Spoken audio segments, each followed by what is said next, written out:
na TV está no ar. Confira os destaques.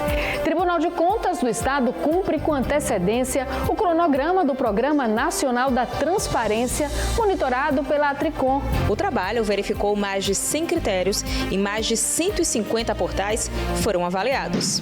Zelo ao erário. A gente traz o balanço dos processos julgados pelos conselheiros nas sessões das câmaras e do Pleno.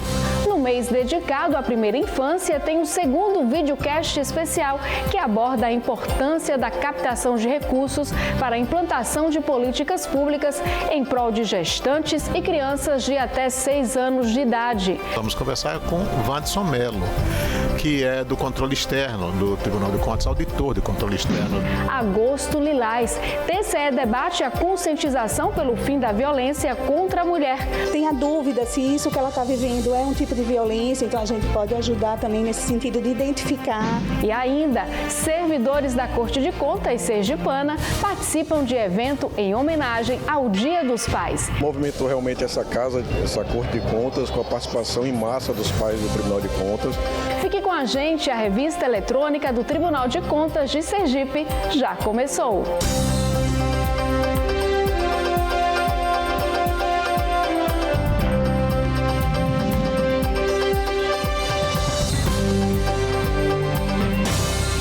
A Corte de Contas sergipana cumpriu com antecedência o cronograma do Programa Nacional da Transparência, monitorado pela Atricom. Confira os detalhes na reportagem de Juliane Balbino e Mica Neto. Na manhã da última quinta-feira, a presidente do TCE, conselheira Suzana Azevedo, reuniu todos os servidores que atuaram no Programa Nacional da Transparência de 2024. Este ano, uma força-tarefa foi montada aqui no TCE para cumprir os prazos da iniciativa da Associação Nacional dos Membros dos Tribunais de Contas do Brasil, a Atricom, que analisa os portais da transparência dos órgãos jurisdicionados. O trabalho verificou mais de 100 critérios e mais de 150 portais foram avaliados. Receita, despesas, licitações, os dados da instituição, então tudo isso é verificado. O controle interno do ente faz a verificação, nos diz o link e a gente valida se realmente aquele link está informando tudo que a sociedade e que a lei exige que esteja à disposição de todo mundo. Ao participar do programa, o Tribunal de Contas colabora com o fortalecimento da transparência pública e incentiva o controle social. Tanto da gente que verifica as informações que estão lá, dos cidadãos em nos ajudar nas fiscalizações, no controle social, a população mesmo, ela tem acesso a todos os dados. Tudo está no site, então a gente garante que essa lei seja efetivamente cumprida e que a sociedade pode buscar e nos ajudar e fazer suas cobranças, entendeu? Das ações, das políticas públicas, do que está acontecendo nos entes, nos municípios, nas câmaras, prefeituras e etc. Os processos que chegam ao Tribunal de Contas de Sergipe são apreciados semanalmente durante as sessões das câmaras e do Pleno. É quando os conselheiros da Corte realizam na prática a função de fiscais do erário. Acompanhe. Nas sessões da primeira e segunda câmaras, os conselheiros julgaram um total de 43 processos.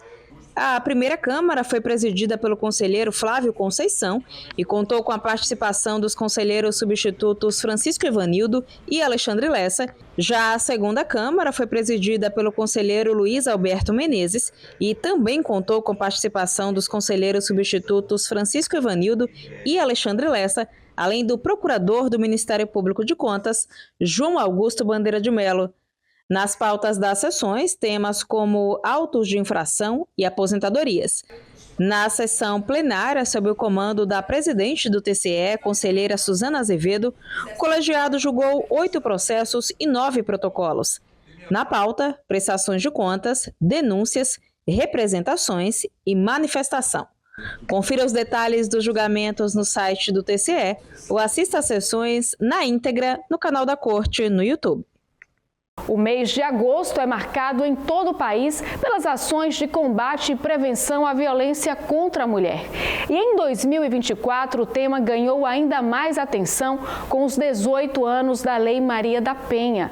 O Tribunal de Contas de Sergipe está sempre vigilante para contribuir com o fim da violência e o incentivo ao empoderamento feminino. Em apoio ao Agosto Lilás, o Tribunal de Contas realizou diversas ações ao longo da última semana para orientar e estimular possíveis vítimas a buscarem ajuda e denunciarem os agressores. Foram feitos folders explicativos para explicar os tipos de violência, a violência e as fitinhas, os folders. Tivemos aqui a colega psicóloga escreveu sobre violência doméstica e Lei Maria da Penha. Agora nós já vamos editar outra matériazinha sobre violência doméstica e Lei Maria da Penha. As ações aqui no Tribunal de Contas também tiveram o objetivo de esclarecer sobre as diversas formas existentes de violência, já que algumas vezes a mulher não percebe que é vítima. A Lei Maria da Penha, ela prevê 5 tipos de violência contra a mulher, né? Nós temos a violência física, né, que é o tipo de violência mais conhecido pelas pessoas, né, onde a vítima, ela sofre alguma agressão, né, no seu corpo. Então, ela pode ser empurrada, um arranhão, um murro, né? Ela sofre fisicamente. A violência moral é quando o agressor, ele ofende a mulher de alguma forma, ele xinga, ele faz calúnias contra ela. Nós temos também a violência patrimonial, que é quando o agressor ele retém algum documento da mulher ou algum instrumento de trabalho para que impeça que ela possa ter o seu livre desenvolvimento, para que ela possa fazer o que ela quer. Temos também a violência sexual, que é quando o agressor ele obriga essa mulher a manter, a assistir algum tipo de relação sexual sem a sua vontade. E a última, né, é a violência psicológica. Atento a isso e com o objetivo de acolher e ajudar possíveis vítimas, o Tribunal de Contas conta com uma equipe de psicólogos que está à disposição das servidoras do órgão para prestar assistência e orientações. Podemos orientar de alguma forma para que ela procure ajuda, para que ela vá nos lugares certos, né, para que ela às vezes tenha dúvida se isso que ela está vivendo é um tipo de violência, então a gente pode ajudar também nesse sentido de identificar. A seguir, no mês dedicado à primeira infância, a gente exibe o segundo videocast especial sobre o tema. Desta vez para falar sobre a importância da captação de recursos para garantir políticas públicas em prol de gestantes e crianças de até 6 anos de idade. E ainda a cobertura do evento realizado no TCE em homenagem ao Dia dos Pais. É depois do intervalo, a gente volta já.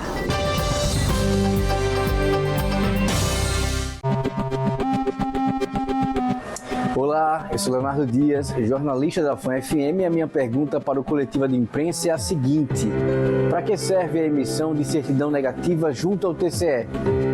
Olá, Leonardo, que boa essa pergunta. Aqui no tribunal nós temos algumas situações de certidões negativas. Nós emitimos certidões negativas para pessoas físicas que possuem fins para registro eleitoral. Nós emitimos também certidões negativas para os entes jurisdicionados do tribunal. Na sua grande maioria, essas certidões negativas para os entes jurisdicionados são quando eles necessitam realizar operações de crédito, seja interna ou externa, com ou sem garantia da União.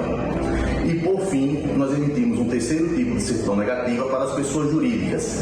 Essas normalmente se destinam à participação em outras licitações em outras unidades jurisdicionadas ou outros entes federativos. Em resumo, são esses 3 tipos de certidões que nós emitimos aqui no tribunal.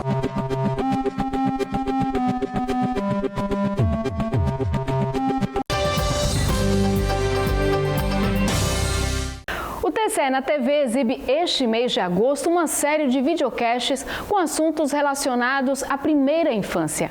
Hoje o tema em pauta é captação de recursos para a promoção de políticas públicas em prol de gestantes e crianças de até 6 anos de idade. E o convidado da semana é o analista de controle externo do TCE, Wanderson Mello. Veja.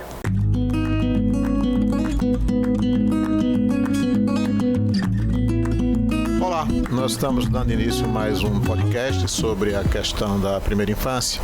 Hoje eu estou ao lado de Jamile Rodrigues, que é da comissão aqui do Tribunal de Contas do Estado de Sergipe, e nós vamos conversar com Wanderson Mello, que é do controle externo do Tribunal de Contas, auditor de controle externo do Tribunal de Contas, e vai falar sobre a questão do orçamento para a primeira infância. Wanderson, como todos sabem, é contador, professor de contabilidade, foi presidente em 2 oportunidades do Conselho Regional de Contabilidade e tem um alto domínio sobre esse assunto. Inicialmente nós vamos chamar a nossa colega Jamile para a sua introdução. Tudo bem, Jamile? Tudo bem, França. Seja bem-vindo, fique à vontade. Muito obrigada. Né? Nós vamos estar diante de quem realmente entende do assunto. Né? Verdade, Wanderson é um especialista no assunto. Sem dúvida nenhuma. Pois não, fique à vontade. Eu quero falar que o Pacto Nacional foi lançado há cerca de 5 anos e como forma de reforçar políticas públicas voltadas à primeira infância e levantar debates acerca da problemática que a gente enfrenta, né, envolvendo essa faixa etária de 0 a 6 anos. Então, dentro desse assunto, a gente sabe que uma das maiores dificuldades é a questão do Estado, da aproximação do Estado, disponibilizando um orçamento público para esse tipo de trabalho. Então, nessa linha, eu quero perguntar a Wanderson como que o orçamento público pode refletir as prioridades do município em relação à primeira infância. Bem, obrigado a todos. Queria parabenizar também a iniciativa do Tribunal de Contas em garantir esse espaço e fomentar a implantação do Pacto pela Primeira Infância no nosso estado, né?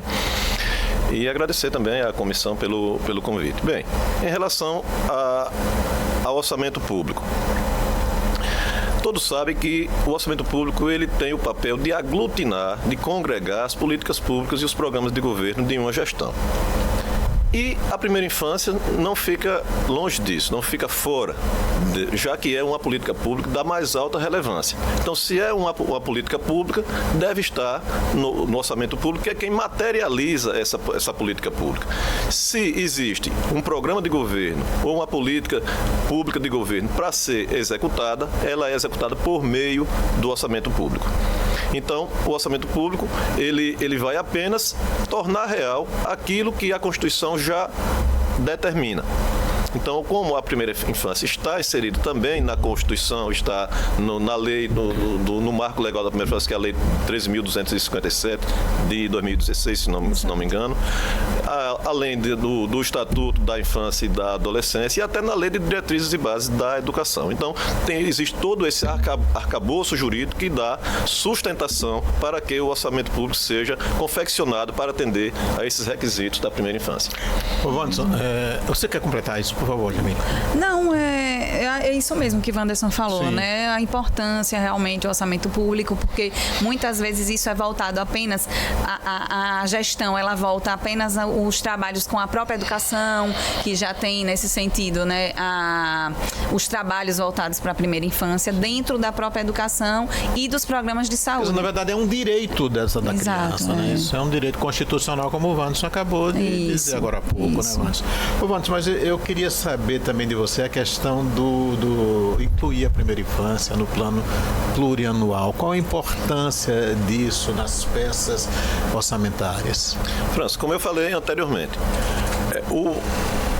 a primeira infância é uma política pública. Se ela precisa ser materializada, a gente tem que pensar não só no orçamento propriamente dito, que é a chamada LOA, Lei Orçamentária Anual.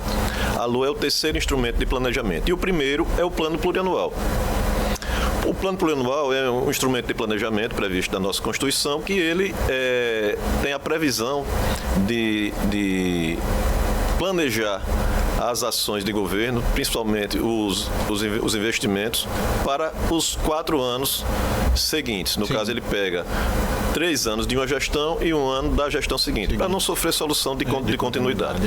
Então, se há necessidade de tornar real essa política pública, você tem que começar do início, que é incluí-lo no planejamento normativo das entidades públicas, que é o plano plurianual. Aí depois ele vai ser priorizado na Lei de Diretrizes Orçamentárias, que é a LDO, e por fim executado na Lei Orçamentária Anual, que é o orçamento propriamente dito, a chamada LOA. Quer dizer, você já sabe que aquela coisa vai acontecer, você não pode deixar de incluir ali. Até porque a Lei de Responsabilidade Fiscal, ela preconiza que os 3 instrumentos de planejamento devem estar coordenados. Então, se uma política pública deve ser executada no orçamento, ela tem que antes estar prevista no planejamento normativo. Não pode ser improviso, né, Vanso? Não pode. Tem que ser planejado. Então, é nesse sentido que esse pontapé inicial se faz tão necessário para a gente já pensar antes de incluir. A gente está no ano eleitoral, o próximo ano é o ano de confecção dos planos plurianuais, para que no próximo ano a gente saia redondinho para que os instrumentos de planejamento estejam casados, estejam interligados para fomentar essa política. Jamile. Ô Wanderson, e quais são os principais desafios atualmente para a gente identificar os recursos, né, que foram investidos na primeira infância? A gente fala, é como se hoje não estivesse sendo investido nada. Não é bem assim. O que a gente precisa é melhor formular, melhor confeccionar as peças orçamentárias. Porque já existem recursos sendo direcionados, sendo gastos com a primeira infância. O que a gente precisa é identificar essas ações, esses programas, e a melhor forma é você integrar. Já que os recursos para a primeira infância, eles são chamados multissetoriais ou intersetoriais. São recursos que são para o mesmo objetivo, no caso o mesmo programa, eles podem ser executados por secretarias diferentes.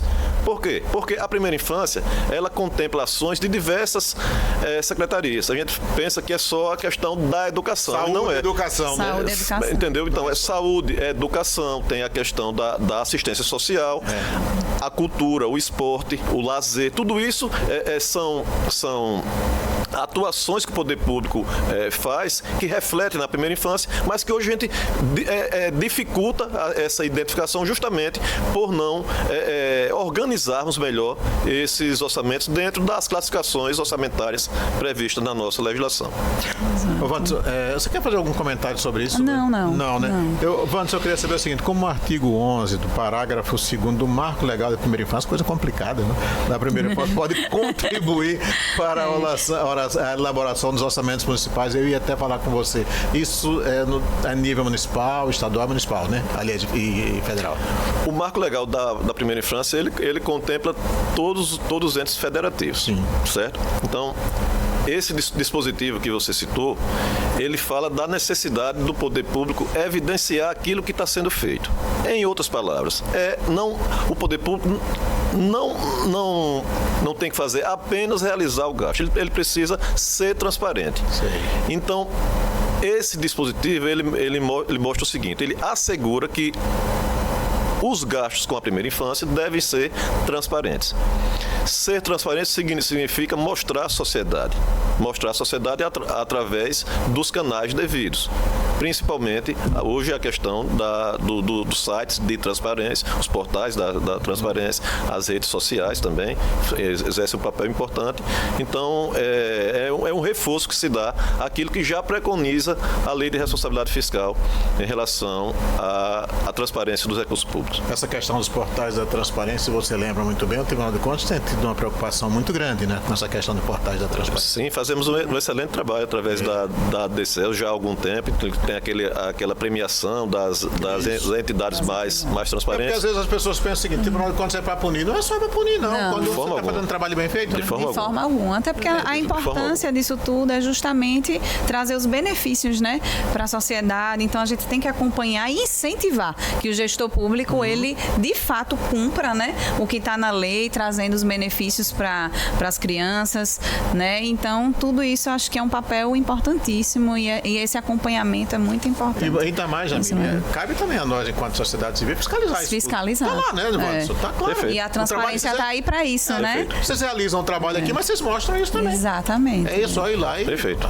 Exatamente. Vanto, eu queria lhe perguntar uma coisa. De que forma a educação infantil... Você está vendo que eu estou com uma cola eletrônica aqui, né? Só coisa... Você está moderno. Estou moderno. De que é porque, gente, essa questão de orçamento, enfim, né? Muito embora eu tenha maior orgulho de dizer que sou formado em ciências contábeis também, mas... Somos colegas. Somos, né? De que forma a educação infantil conta com recursos próprios no orçamento municipal? Acho isso tão importante, né?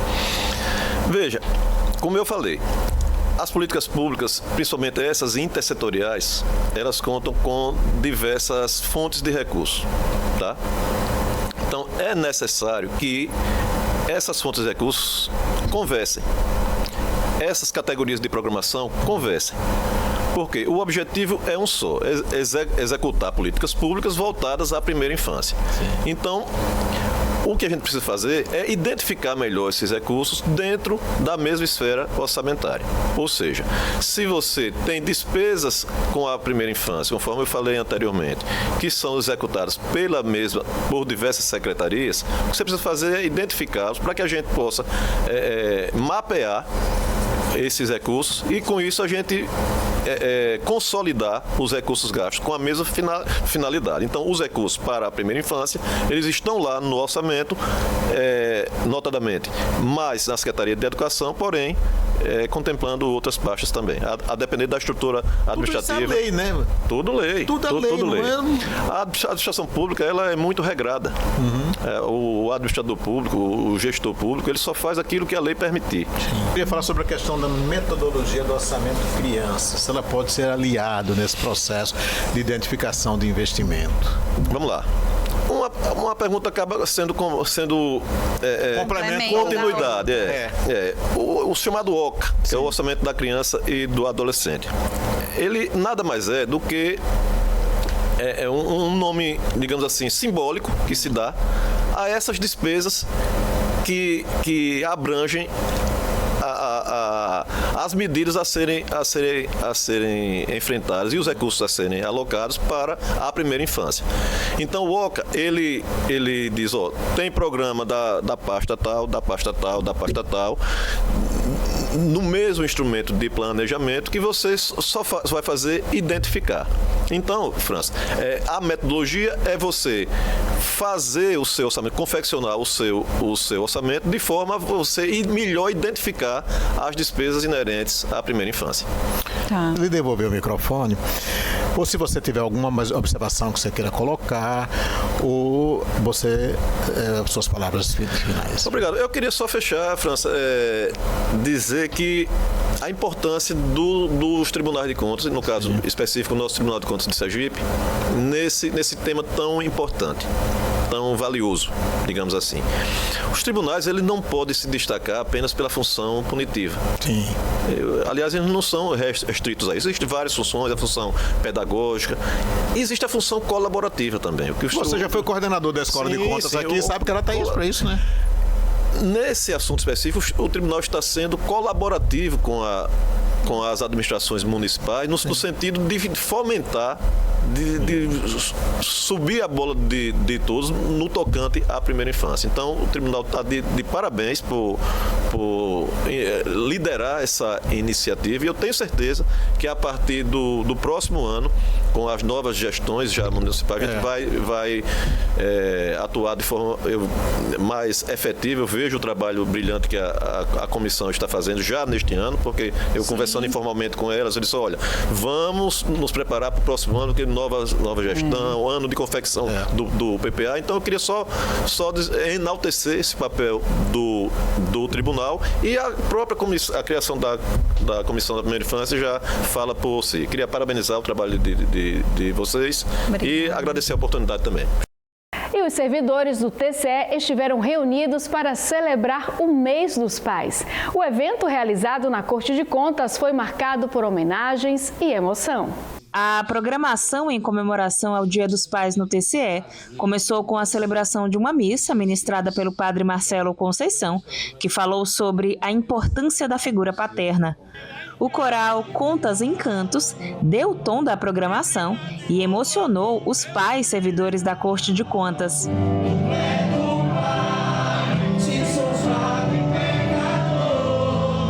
Depois da missa, todos assistiram a uma apresentação do humorista Ramon Coxinha e em seguida houve sorteio de diversos brindes. A proposta era homenagear e garantir momentos especiais para os pais que diariamente fortalecem o trabalho da Corte de Contas dos sergipanos. Além de integrá-los, de diverti-los, de promover um espaço onde eles possam sorrir, esquecer um pouco as suas atividades cotidianas e, mais do que uma ação de entretenimento, nós tínhamos a intenção de homenagear os colaboradores do Tribunal de Contas de Sergipe, que são pais. Ao final das homenagens, um sentimento tomou conta dos homenageados: a gratidão.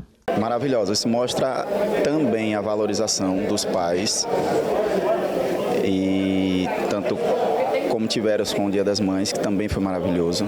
Foi uma programação ótima, a gente só tem de agradecer à presidente, à conselheira Suzana Azevedo, por ter esse incentivo e desejar a todo mundo aí um feliz Dia dos Pais, né? Movimentou realmente essa casa, essa Corte de Contas, com a participação em massa dos pais do Tribunal de Contas.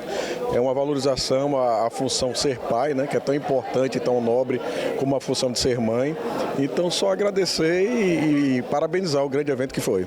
O TCE na TV de hoje fica por aqui. Obrigada por sua companhia e até o nosso próximo encontro.